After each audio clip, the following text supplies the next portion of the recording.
A few weeks before the start of the presidential campaigns, the Minister of Justice and Constitutional Affairs, Norbert Mao, unequivocally stated that the 2026 campaigns would be the quietest. This is going to be the quietest election you have ever seen in the world. It is going to be so quiet, and those who don't want it to be quiet will be made quiet. Mao's words initially seemed credible, given the general calm witnessed in the first month of the campaigns. So far we had done very well, and I'd even called the Inspector General of Police and thanked him. However, Mao's words seemed to fall flat in the second month of the campaigns, which appear to echo the violent events of 2021 that left dozens of National Unity Platform supporters maimed and arrested. The recent skirmishes started in Barara during the campaign of the National Unity Platform Party's presidential candidate, Robert Chagulanyi. You know what? Speak the key. Please. No, please. Okay? While National Unity Platform supporters were tear gas and violent dispersed during the party's campaigns in Kawempe 2 weeks ago,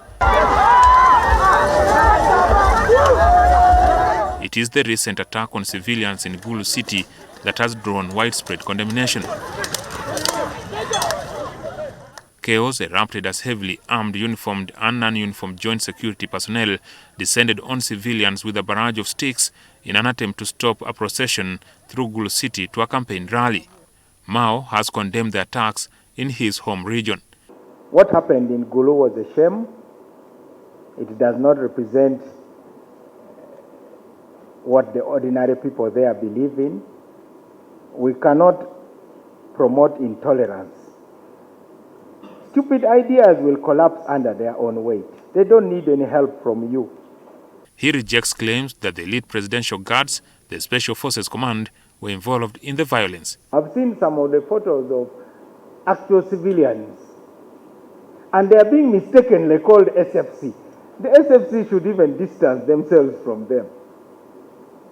What makes you SFC? Those beating civilians were dressed in recognizable army and police gear, while others in plainclothes appear to be directing operations. You are only SFC if you are attached to a unit, but you are just a roving commentator on social media, and then you show up with a stick.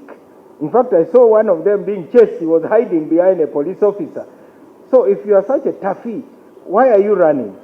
The minister argues that these individuals are opportunists who take advantage of such situations, although neither the security forces nor the government had disowned them.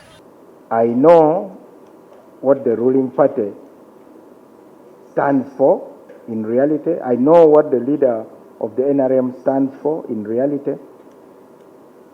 And it is the duty of the ruling party to dissociate itself from those who are acting in its name.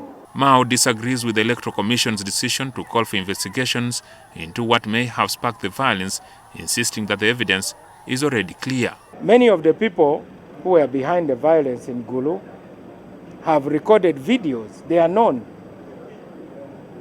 So it is not enough to say there is going to be an investigation.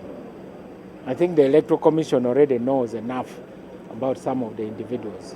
He called for tolerance among all parties involved in the campaigns. I have requested the Electoral Commission to take charge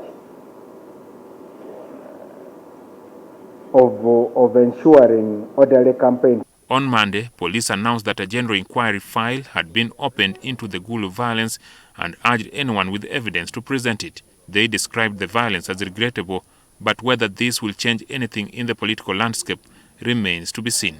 Jackson Onyango, NTV.